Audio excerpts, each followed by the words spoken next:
Hola a todos, saludos de Alemania. Ya casi terminando mis vacaciones, pero todavía me falta. Pero hay un mensaje que tengo ya días de tener en mi corazón que se trata sobre una palabra que se usa mucho en nuestros días y esto es el amor incondicional de Dios. Yo estoy oyendo más canciones y muchos sermones donde se habla del amor incondicional de Dios hacia nosotros. Bueno, uno de mis temas al hablar siempre sobre la Biblia es de que no debemos nunca sacar textos de su contexto y el contexto más grande que necesitamos siempre tomar en cuenta es el contexto de toda la Biblia. El hecho de que Dios nos ame es un hecho indudable, no nos debe llevar a conclusiones erróneas porque eso es el problema. Porque amor incondicional suena como si Dios estuviera obligado a querer todo lo que hacemos, que Dios estuviera obligado a perdonarlo de todo y suena un poco, yo diría, peligroso, porque si yo digo que Dios me ama incondicionalmente, podría llegar a conclusiones que me lleven a decisiones incorrectas y malas, porque según yo, Dios, haga lo que haga, Dios me va a seguir amando. Entonces quisiera reflexionar con todos ustedes y vosotros sobre esta palabra, amor incondicional, cuando se refiere a Dios. En primer lugar, el término amor incondicional no lo he encontrado en ninguna Biblia, en ningún idioma que yo hable. Lo que sí existe es que en Jeremías 31:3, Jeremías dice a Israel de que Dios dice que con amor eterno te he amado. Y yo creo que no es justo equivocar el término amor eterno con amor incondicional. Si vemos bien de cómo se presenta Dios en toda la Biblia, leemos también de que en Dios también existe la característica del odio. Tanto el Nuevo como el Antiguo Testamento mencionan el versículo: yo amé a Jacob y a Esaú aborrecí. Y aquí realmente la palabra que se usa es odié. Vemos de que Jesucristo de sí mismo dice en Apocalipsis 2, 6 y 15 de que Él odia o aborrece las obras de los Nicolaitas, o sea que Jesucristo es capaz de odiar. Y Jesucristo cuando habla a sus discípulos, o mejor dicho, cuando Jesús habla de la seriedad que implica querer ser su discípulo en Lucas 14:26, Jesús dice, si alguno viene a mí y no aborrece, y la palabra griega es odia a su padre, madre y mujer, e hijos y hermanos y hermanas, y aún también a su propia vida, no puede ser mi discípulo. Y aquí inequivocadamente se usa la palabra odiar, misio, en el idioma griego. Ahora, la Biblia, por supuesto, revela en 1 Juan 4:8 de que Dios es amor. Mas esta descripción de Dios como amor no implica y no significa de que nadie se va a ir al infierno, porque en Mateo 10:28 Jesús advierte: deben temer a aquel que tiene el poder de enviar a los pecadores al infierno, y eso eternamente y para siempre. Entonces, ¿cómo podemos reconciliar de que Dios sea amor y que ame con el hecho de que Dios también va a castigar a los que no se arrepienten eternamente en lo que llamamos el infierno o, como dice Apocalipsis, estas personas sufrirán la segunda muerte, que es la separación eterna de Dios y su presencia. Entonces, ¿qué hacemos? Si vemos el fin que tiene el amor de Dios, podemos concluir de que el fin en cuanto al hombre del amor de Dios, que se manifiesta, por ejemplo, por medio de su misericordia y su perdón y su paciencia, vemos de que el fin de esta característica divina debería llevar a los pecadores, a los seres humanos, al arrepentimiento y a creer en el Evangelio. Eso lo vemos en Marcos 1, 14 al 15. O sea que el amor en la Biblia nunca se debe separar de términos que también se aplican a Dios, que son la justicia y la verdad. Ahora, si el problema del pecado del hombre no hubiera sido tan grave o tan terrible, tal vez se hubiera podido resolver nada más con amor. Pero la degeneración humana debido al pecado de Adán y Eva era un problema tan inmensamente grande que no existía una solución humana y tampoco Dios, nada más por ser amor, podía decir, bueno, salió mal, pero ¿qué importa? De todos modos les amo. No, porque Dios también es el Dios de justicia, es el Dios de verdad. Y la verdad y la justicia no se puede intercambiar por el amor y viceversa. Entonces, todo eso hizo necesario de que Jesús se tenía que hacer hombre con tal de sufrir un sacrificio vicario por la culpabilidad y el pecado del ser humano. O sea que Dios se hizo hombre para sufrir en propia carne las consecuencias del pecado de todos nosotros. ¿Por qué? Porque había que también tratar el problema de la infracción, el problema de la desobediencia, la rebeldía humana, el problema de la injusticia y el problema de la verdad de Dios. El amor solo no hubiera resuelto el problema del ser humano.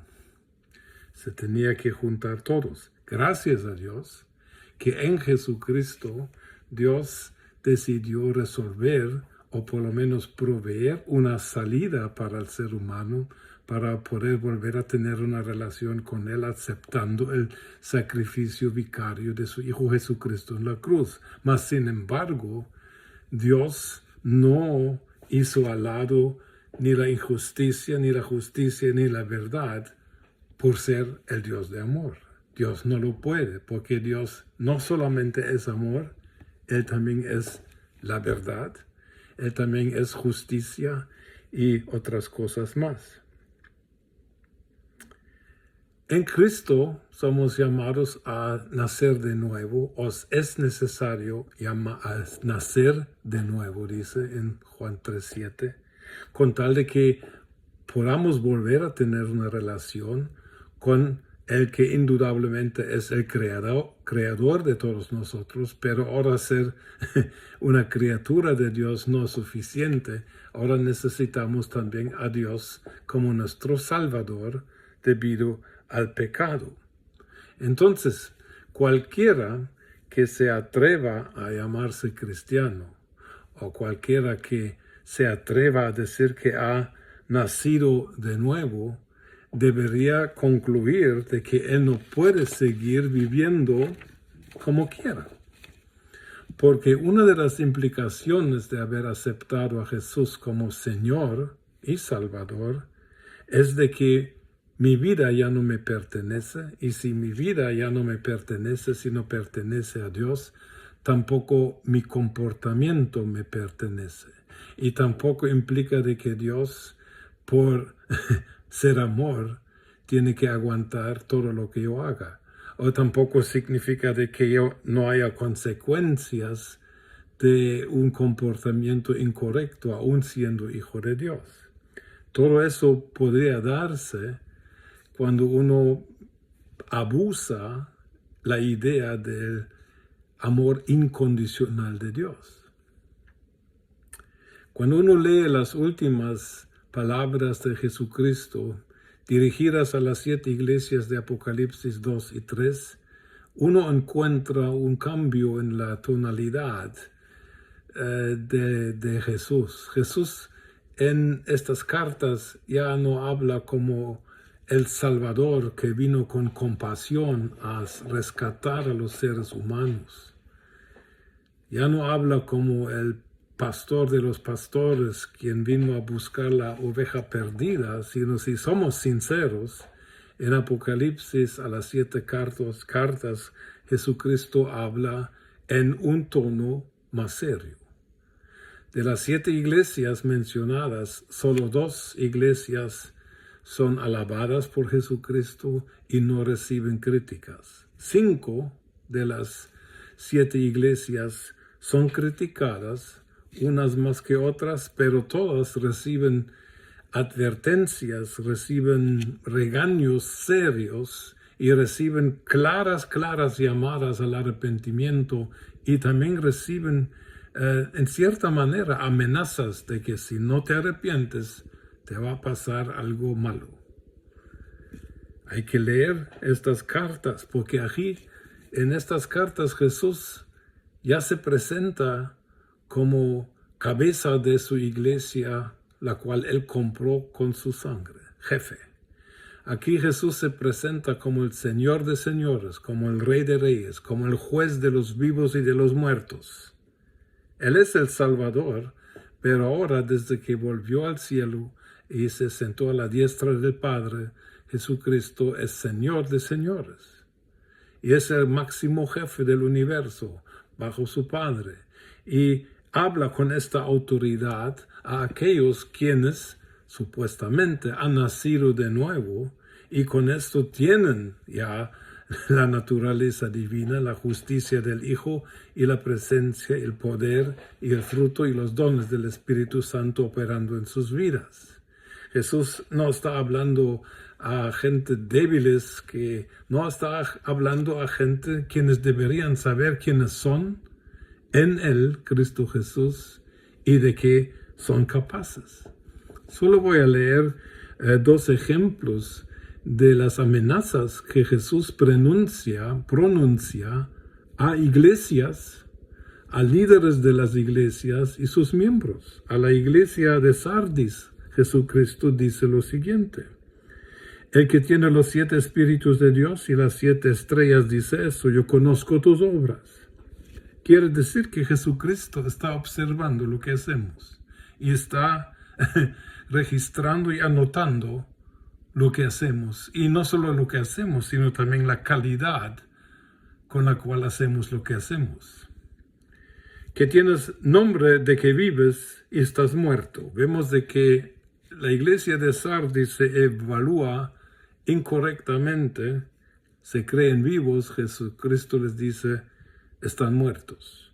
Sé vigilante y afirma las otras cosas que están para morir, porque no he hallado tus obras perfectas delante de Dios. Acuérdate, pues, de lo que has recibido y oído, y guárdalo, y arrepiéntete.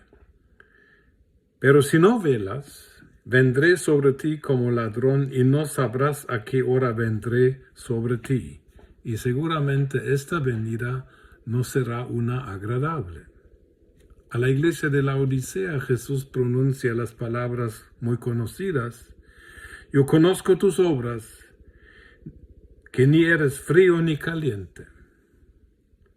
Ojalá fueses frío o caliente, pero por cuanto eres tibio y no frío ni caliente, te vomitaré de mi boca. Frío hubiera sido bueno, caliente hubiera sido bueno, porque conociendo el contexto de la Odisea y Hierápolis y el área de donde a qué se refiere estas cartas, uno sabe que agua fría tiene sus beneficios buenos, pero también agua caliente tiene buenos beneficios. Lo que no sirve para mucho es agua tibia. ¿Qué utilidad tiene nuestra vida para nuestro Rey? ¿Qué utilidad tiene nuestra vida para el Rey de Reyes, para la cabeza de la Iglesia, Jesucristo? Y Jesucristo dice que eso no importa cómo.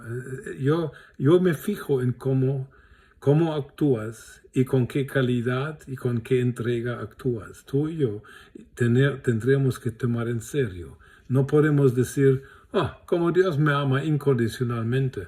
Si tengo mis ratos tibios, ¿qué importa? Ahí está el amor incondicional.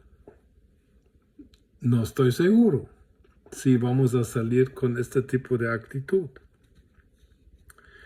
Al reducir a Dios solamente al término amor,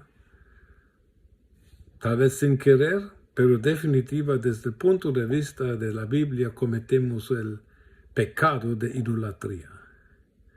Porque Dios es todo lo que la Biblia revela de Él, de Génesis 1 a Apocalipsis 22, todo lo que la Biblia, su palabra, revela respecto a Dios, a Jesucristo, al Espíritu Santo, todo eso es Dios.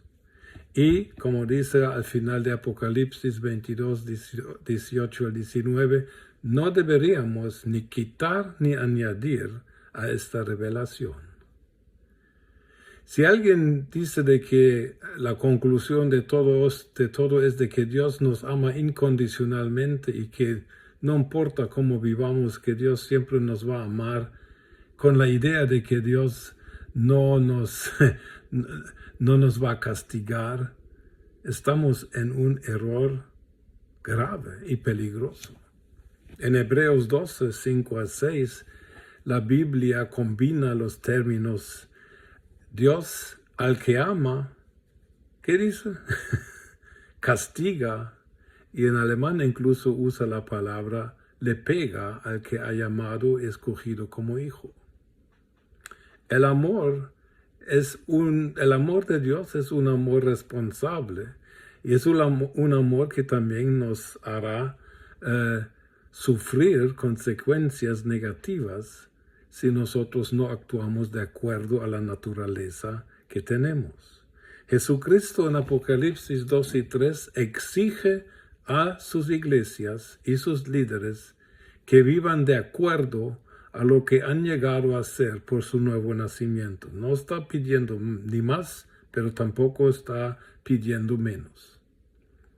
Entonces, si nosotros reducimos a Dios al aspecto del amor y principalmente al aspecto del amor como nosotros definimos amor, nosotros somos idólatras. Porque Dios también es el Dios que habla en serio. Dios también es el que debe ser temido también por cristianos. El temor a Dios no sea anulado por el amor a Dios. Nosotros se nos olvida de que nuestro versículo favorito entre evangélicos, Juan 3:16, que Dios amó al mundo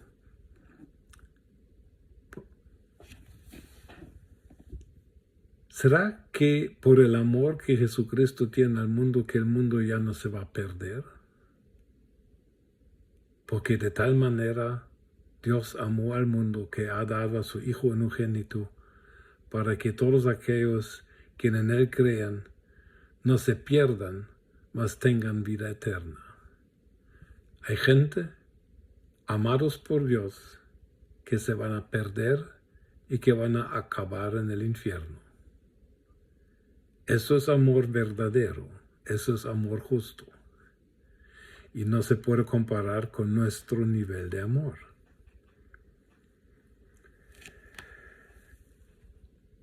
Pablo, hablando de Israel y también advirtiendo a la iglesia, escribe en Romanos 11, 22, mira pues, ¿a quién le dice? A la iglesia en Roma.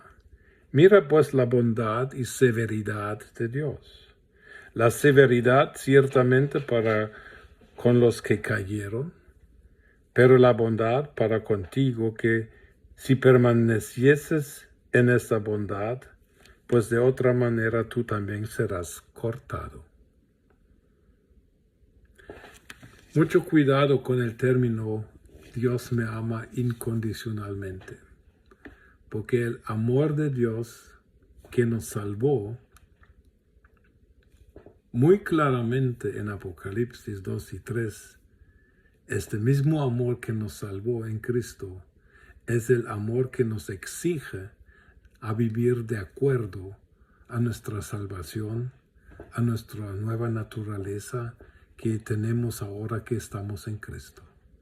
Así que al usar este término, amor incondicional de Dios, tengamos cuidado, seamos cautelosos, porque el amor de Dios, por tan lindo que es, y el amor de Dios es lo más lindo que nos puede suceder, pero este amor también es un amor que justamente exige que vivamos como Él. Que Dios nos ayude. Bendiciones.